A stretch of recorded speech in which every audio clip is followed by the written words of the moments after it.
paling belakang pol kereta. Itu udah gak ada gerbong lagi.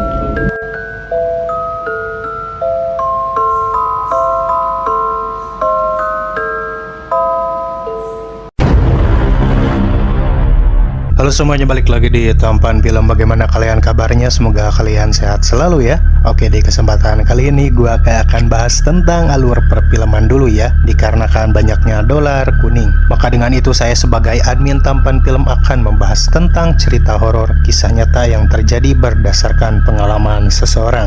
Dan di kisah horor kali ini gua akan membahas tentang sebuah pengalaman horor yang dialami oleh seorang wanita yang menaiki kereta untuk menuju ke Bandung. Namun ia malah gerbong dengan makhluk tak kasat mata. Penasaran dengan kisahnya? Kalau kalian sudah siap untuk ke alur kisahnya, simak, dengarkan, amati, dan selamat berimajinasi.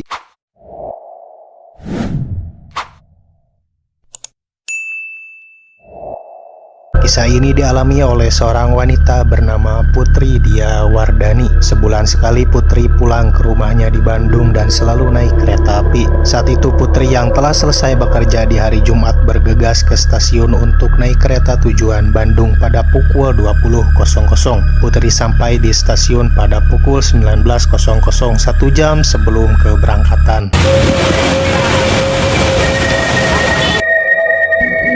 Demi mencegah rasa bosan, Putri duduk di peron yang menghadap ke arah jalur kereta api sambil memainkan gadgetnya. Saat saya melihat ke seberang, ada seorang wanita yang memakai pakaian serba putih, namun pakaiannya asing menurut saya, seperti bukan selayaknya orang asli sini. Saya sempat mengerutkan dahi saya sambil melihat baik-baik wanita tersebut. Karena jaraknya agak jauh, Putri tidak bisa melihat jelas mukanya. Maka dari itu Putri pun berhenti melihat wanita itu. Saat kereta datang, Putri pun mencari gerbong dan kursi tempat duduknya. Setelah duduk di kursi gerbong 3 nomor 13D, Putri mengeluarkan handphonenya. Saat saya melihat keluar jendela, wanita tadi masih ada di sana, tetapi posisinya berubah. Yang tadinya duduk sekarang berdiri. Saya tidak mau ambil pusing dengan wanita tersebut, lalu saya mulai bermain HP saya kembali, ungkap Putri. Sesaat sebelum berangkat, Putri menyadari keanehan di kereta itu. Biasanya kereta jurusan Jakarta Bandung selalu ramai oleh penumpang, terutama saat jam selesai bekerja. Namun kereta itu kosong tanpa penumpang selain Putri.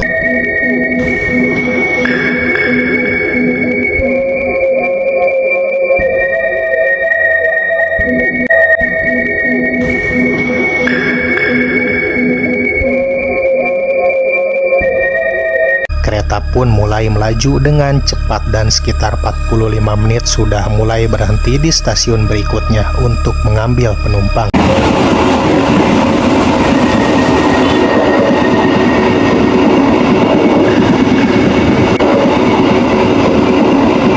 Saat kereta berhenti, sudah banyak penumpang yang menunggu, kemudian memasuki kereta tersebut dan duduk di tempatnya masing-masing. Yang saya herankan, kok tidak ada yang membawa satupun tas atau koper ya. Orang-orang ini mereka dengan muka masam masuk lalu duduk. Saya sudah merasa ada yang aneh, tapi saya melewatkan itu. Saya tetap duduk dan memejamkan mata sambil mendengarkan musik, kata Putri. Kereta mulai berjalan kembali. Sekira 20 menit dari stasiun kedua, Putri merasa ingin ke toilet. Saat itu, saat berada di toilet, tiba-tiba lampu kamar mandi mati. Putri pun menyalakan lampu dari handphone dan cepat-cepat agar bisa cepat keluar dari toilet. Saat saya keluar, tiba-tiba di depan pintu ada kondektur yang berdiri di situ. Mukanya pucat sekali seperti orang yang sedang sakit. Lalu saya bertanya pada kondektur tersebut, "Pak, lampunya mati ya?" Saya jadi buru-buru.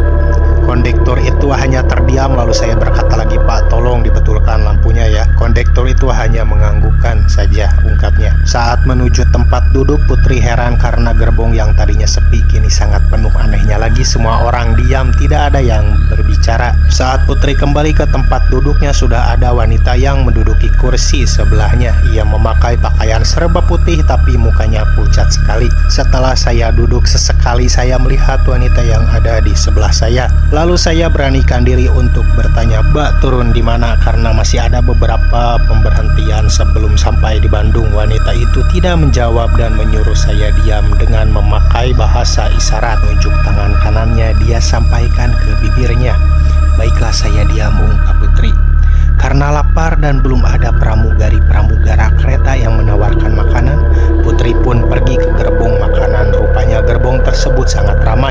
Putri kemudian memesan makanan pada salah satu pramugari kereta yang ada di situ. Saat ditanya gerbong berapa, pramugari itu hanya terdiam dan mulai untuk melayani pelanggan yang lain. Saat Putri sudah selesai makan, tiba-tiba ia dihampiri oleh kondektur di gerbong makan dan meminta Putri untuk menunjukkan tiketnya. Saya meneguk minuman sambil menunggu kondektur itu memeriksa tiket saya. "Mbak, saya antar ke gerbong dan tempat duduknya ya," ucap kondektur itu. Lalu saya membalas, "Tidak usah Pak, saya sendiri saja." Kondektur itu pun berkata lagi, "Soalnya dari tadi saya cek tempat duduk ini kosong Mbak." Saya pikir banyak belum tahu di mana gerbong dan tempat duduknya. "Ya kan saya lagi di sini Pak, jadi mungkin saat Bapak cek saya sudah duduk di sini," jelas saya ke kondektur. Kondektur tersebut berkata bahwa ia telah 3 kali mengecek gerbong tempat Putri duduk dari keberangkatan. Kondektur tersebut berkata bahwa ia telah 3 kali mengecek gerbong tempat Putri duduk dari keberangkatan, namun tempat duduknya kosong. Putri sangat bingung dan heran karena ia duduk di situ dari berangkat dan saat ke toilet. Ia juga bertemu kondektur yang lain. Mengejutkannya, yang bertugas hari itu hanya satu kondektur, yaitu yang terakhir berbicara dengan Putri di gerbong makan. Saya pun mulai menceritakan dari awal saya menunggu di peron sampai naik ke gerbong dan duduk di tempat duduk yang tertera di tiket. Pokoknya saya menceritakan semuanya. Kondektur paham dengan cerita saya lalu mengambil air minum dan kondektur itu mulai berdoa lalu memberikan minuman itu kepada saya. Dan sangat aneh, gerbang yang saya injakan sekarang adalah gerbong yang sangat berbeda dengan gerbong yang saya injak pertama kali. Orang-orang ramai berpakaian kantoran sama seperti saya. Saya pun melihat banyak tas dan koper tidak seperti tadi. Dan pada akhirnya Putri berhasil turun di stasiun Bandung Kereta.